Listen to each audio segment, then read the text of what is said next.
उत्तर प्रदेश के एक छोटे से गांव सेमरा में एक पुराना कच्चा रास्ता था। उस रास्ते के किनारे एक बहुत पुराना सूखा कुआं था।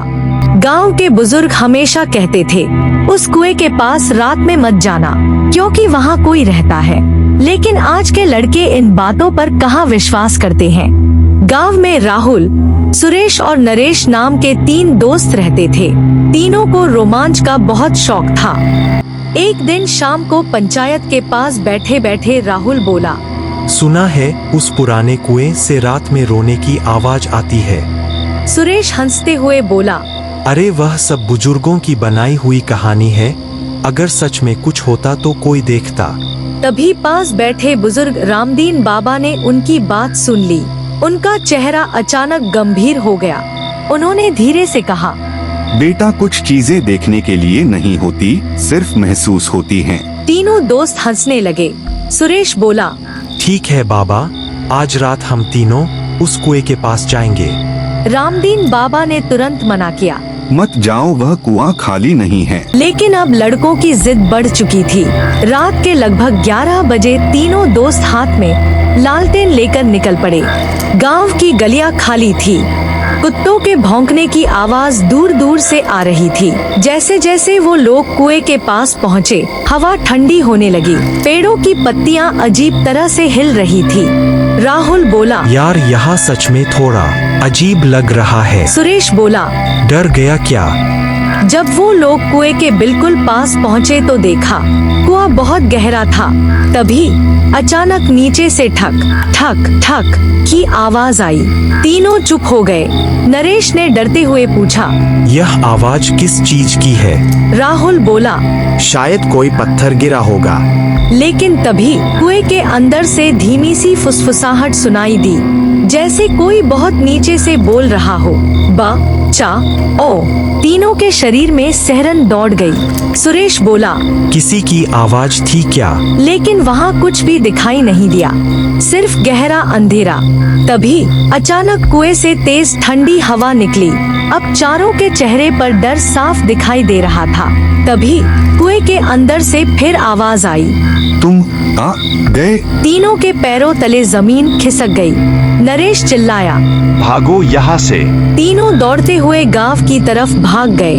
लेकिन उन्हें पता नहीं था कि जब वो भाग रहे थे तो कुएं के अंदर से कोई चीज उन्हें देख रही थी। सुबह जब तीनों दोस्त मिले तो सब चुप थे। राहुल बोला, कल रात जो हुआ वह सपना तो नहीं था? सुरेश बोला, नहीं, वह सच था। तभी सुरेश ने कहा, लेकिन एक बात अजीब है। राहुल ने पूछा, क्या?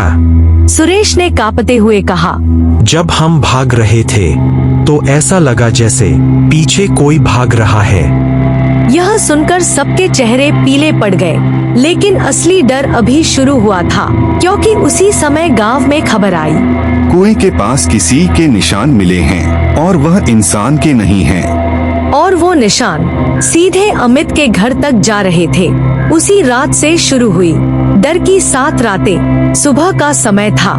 गांव के लोग धीरे धीरे उस पुराने कुएं के पास इकट्ठा होने लगे, क्योंकि रात में किसी ने वहां अजीब पैरों के निशान देखे थे। वो निशान बिल्कुल इंसान जैसे नहीं थे। ऐसा लग रहा था जैसे किसी के लंबे लंबे पंजे हों। और सबसे अजीब बात, वो निशान सीधे अमित के घर तक जा रहे थे। जब यह बात अमित तक पहुंची तो उसका दिल तेज धड़कने लगा। राहुल ने धीरे से कहा, यार कहीं वह चीज हमारे पीछे तो नहीं आई? अमित ने हंसने की कोशिश की। अरे नहीं, ऐसा थोड़ी होता है। लेकिन उसके मन के अंदर डर बैठ चुका था। उस दिन गांव में अजीब सन्नाटा था। लोग कुएं के पास जाने से बच रहे थे। रामदीन बाबा बार बार एक ही बात कह रहे थे, मैंने मना किया था, उस जगह को मत छेड़ो। लेकिन अब देर हो चुकी थी। रात 12 बजे। उस रात राहुल सोने की कोशिश कर रहा था, लेकिन उसे नींद नहीं आ रही थी। बाहर हवा बहुत तेज चल रही थी। तभी अचानक उसे लगा जैसे कोई उसके घर के बाहर चल रहा है। धीरे धीरे, चरर चरर, जैसे कोई सूखे पत्तों पर कदम रख रहा हो। राहुल ने खिड़की से बाहर झांका। पहले तो कुछ दिखाई नहीं दिया, लेकिन अचानक उसने दूर खड़े एक लंबे काले साए को देखा। वो साया बिल्कुल स्थिर खड़ा था, जैसे वो राहुल को ही देख रहा हो। राहुल की सांस रुक गई। उसने दोबारा ध्यान से देखा, लेकिन इस बार वहाँ कुछ भी नहीं था। साया गायब हो चुका था। राहुल वापस बिस्तर पर लेट गया, लेकिन तभी उसे अपने कमरे के अंदर से ही आवाज सुनाई दी, बहुत धीमी, जैसे कोई फुसफुसा रहा हो।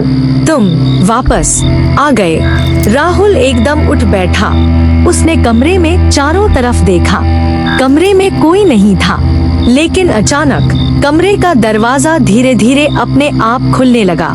चर्रर, राहुल का दिल तेजी से धड़कने लगा।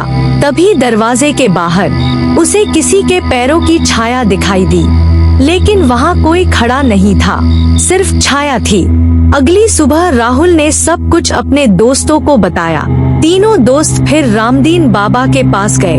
बाबा ने गहरी सांस ली और बोले, तुम लोगों ने उस कुएं को जगा दिया है।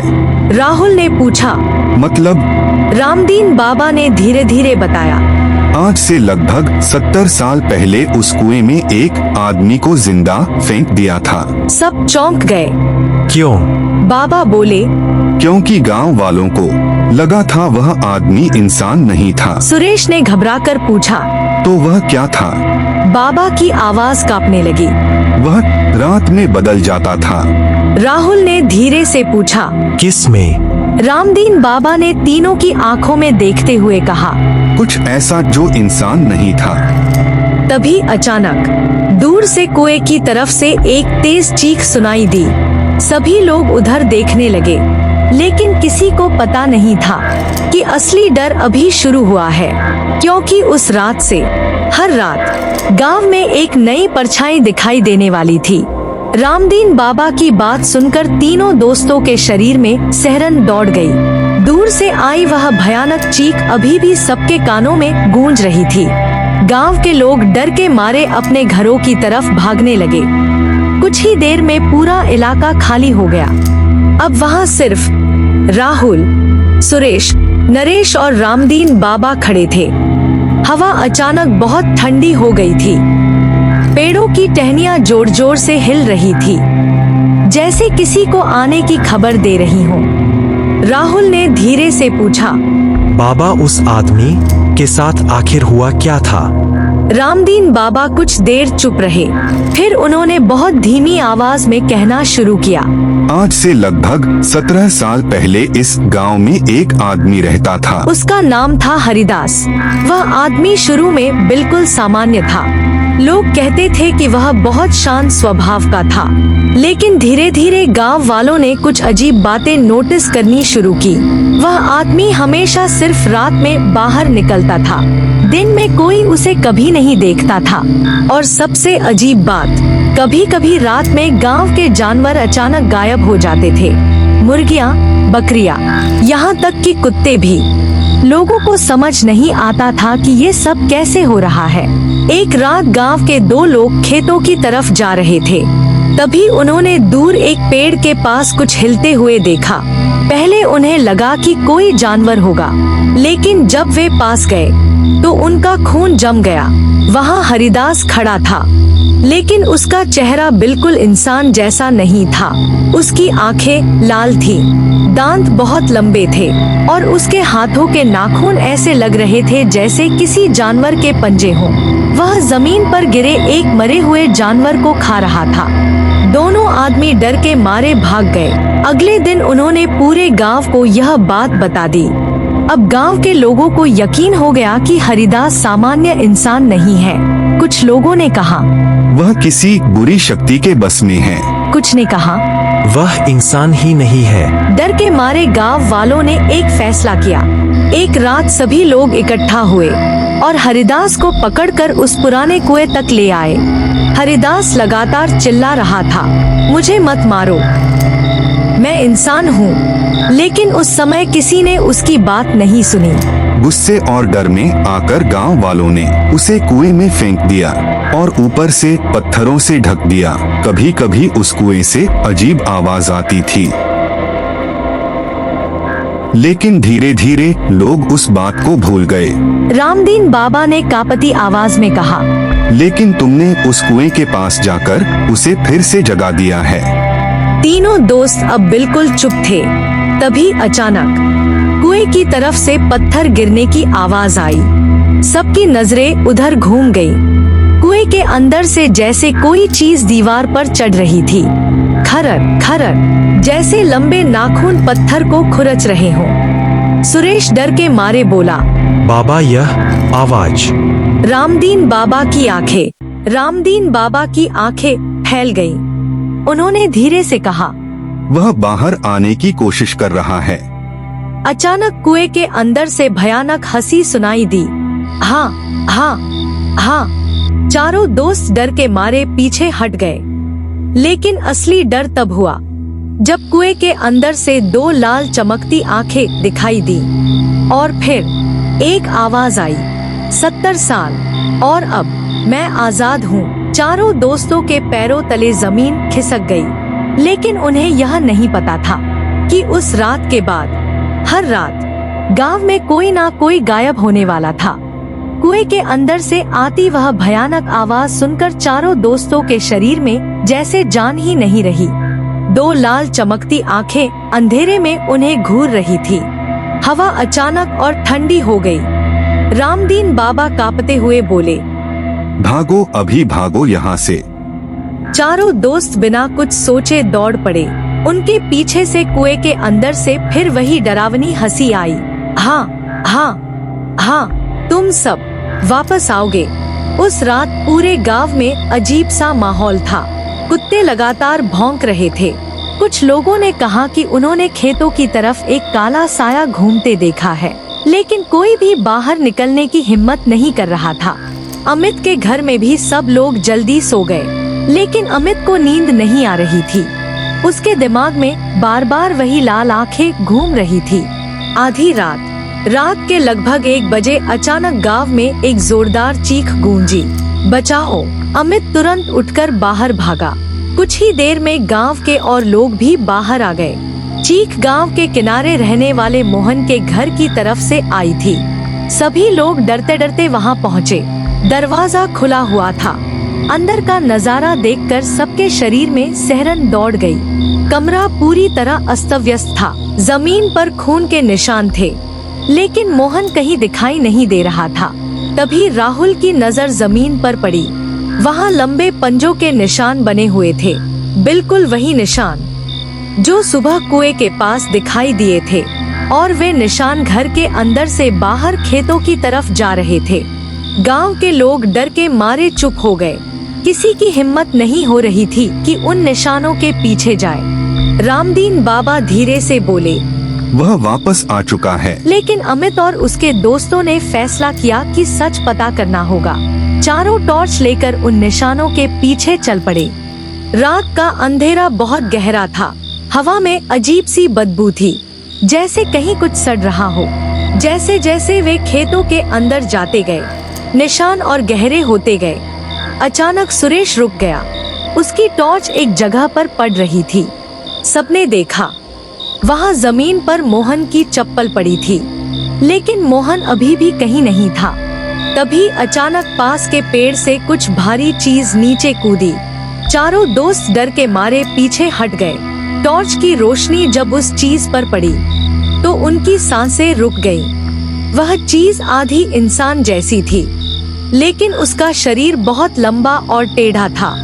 उसके हाथों में लंबे पंजे थे और उसके मुंह से खून टपक रहा था। उसकी आंखें वही थी, लाल चमकती हुई। अमित धीरे से बोला, ये हरिदास है। वह चीज धीरे धीरे उनकी तरफ बढ़ने लगी और फिर एक भयानक आवाज में बोली, तुमने मुझे जगाया है, अब तुम ही मेरी भूख मिटाओगे। चारों दोस्त घबराकर भागने लगे। लेकिन उस रात गांव में पहली मौत हो चुकी थी, और यह तो सिर्फ शुरुआत थी, क्योंकि आने वाली 7 रातों में कुछ और भी भयानक होने वाला था। पेड़ के नीचे खड़ी वह भयानक आकृति जैसे ही आगे बढ़ी, चारों दोस्तों की टॉर्च कांपने लगी। अमित, राहुल, सुरेश और नरेश बिना पीछे देखे खेतों की तरफ दौड़ पड़े। उनके पीछे से वह डरावनी आवाज फिर गूंजी, भागो, लेकिन मुझसे बच नहीं पाओगे। हवा में अचानक सड़ांध की गंध फैल गई, जैसे कोई पुरानी कब्र खुल गई हो। चारों दोस्त खेतों के बीच से भागते हुए गांव की तरफ जा रहे थे। चारों तरफ घना अंधेरा था, टॉर्च की रोशनी भी बहुत कम पड़ रही थी। तभी पीछे से पेड़ों के टूटने की आवाज आने लगी, ठक ठक, जैसे कोई बहुत तेजी से उनके पीछे दौड़ रहा हो। राहुल डर के मारे चिल्लाया, वो हमारे पीछे आ रहा है। अमित ने पीछे मुड़कर देखा, और जो उसने देखा उससे उसका खून जम गया।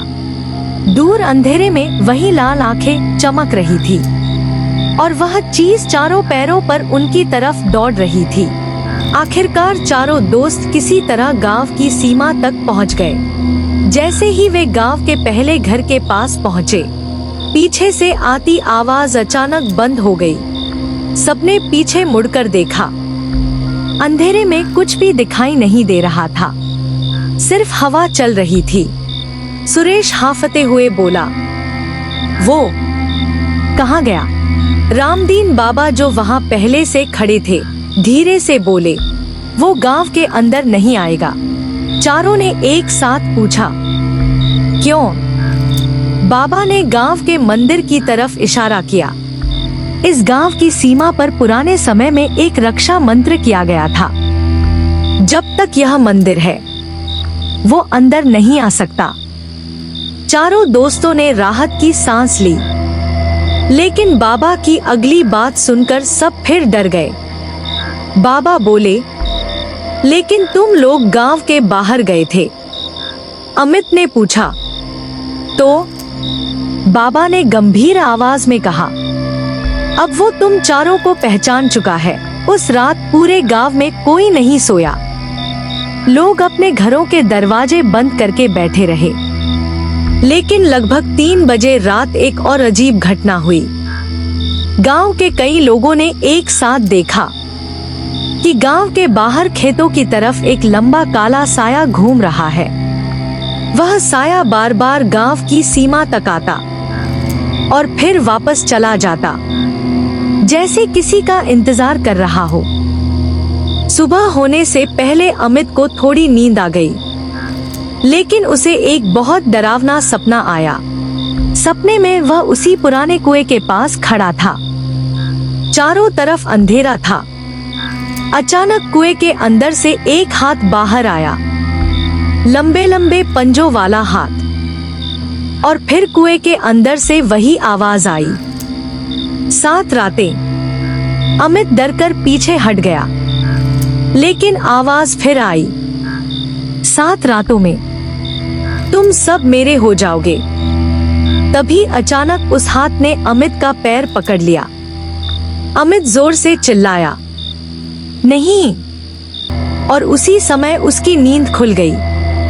अमित का दिल बहुत तेजी से धड़क रहा था। उसने कमरे की खिड़की की तरफ देखा और अचानक उसका शरीर ठंडा पड़ गया, क्योंकि खिड़की के बाहर मिट्टी पर वही लंबे पंजों के निशान बने हुए थे, और वे निशान खिड़की के ठीक नीचे खत्म हो रहे थे, जैसे कोई पूरी रात वहां खड़ा होकर उसे देखता रहा हो। अमित के होंठ कांपने लगे, और तभी उसे पीछे से एक धीमी फुसफुसाहट सुनाई दी, पहली रात खत्म, अब 6 रातें बाकी हैं। अमित धीरे धीरे पीछे मुड़ा, लेकिन कमरे में कोई नहीं था, और इसी के साथ डर की दूसरी रात शुरू होने वाली थी। सुबह होते ही अमित ने अपने दोस्तों को घर बुला लिया। सुरेश और नरेश जल्दी ही आ गए। अमित का चेहरा पीला पड़ा हुआ था। राहुल ने पूछा, क्या हुआ? तुम इतने डर क्यों रहे हो? अमित ने धीरे धीरे रात की पूरी बात बता दी। खिड़की के नीचे बने लंबे पंजों के निशान सुनकर तीनों दोस्त चुप हो गए। सुरेश ने धीरे से कहा, मतलब वो गांव के अंदर आ गया था? अमित ने सिर हिलाया। नहीं, शायद नहीं। वो सीमा के बाहर खड़ा था, लेकिन मुझे देख रहा था। चारों के दिल में एक ही सवाल था, अब क्या होगा? तीनों दोस्त तुरंत रामदीन बाबा के पास गए। बाबा मंदिर के पास बैठे थे। उन्होंने सबकी बातें ध्यान से सुनी। फिर उन्होंने कहा, जो चीज कुएं में थी वो अब पूरी तरह जाग चुकी है। नरेश ने डरते हुए पूछा, क्या उसे रोका जा सकता है? बाबा कुछ देर सोचते रहे, फिर बोले, शायद, लेकिन आसान नहीं होगा। राहुल ने जल्दी से पूछा, कैसे? बाबा ने गहरी सांस ली। उसकी ताकत रात में बढ़ती है, और अगर 7 रातें पूरी हो गई तो वह इस गांव में हमेशा के लिए आजाद हो जाएगा। तीनों दोस्त घबरा गए। सुरेश ने पूछा, तो हमें क्या करना होगा? बाबा ने कुएं की तरफ देखते हुए कहा, जिस जगह उसे दफनाया गया था उसी जगह उसका अंत करना होगा। उस दिन पूरा गांव डर के साए में था। लोग शाम होते ही घरों के दरवाजे बंद करने लगे। कोई भी बाहर नहीं निकल रहा था। रात धीरे धीरे गहराने लगी। घड़ी ने 11 बजे का समय बताया। अचानक दूर खेतों की तरफ से फिर वही आवाज आई, खरर खरर, जैसे कोई जमीन पर घिसट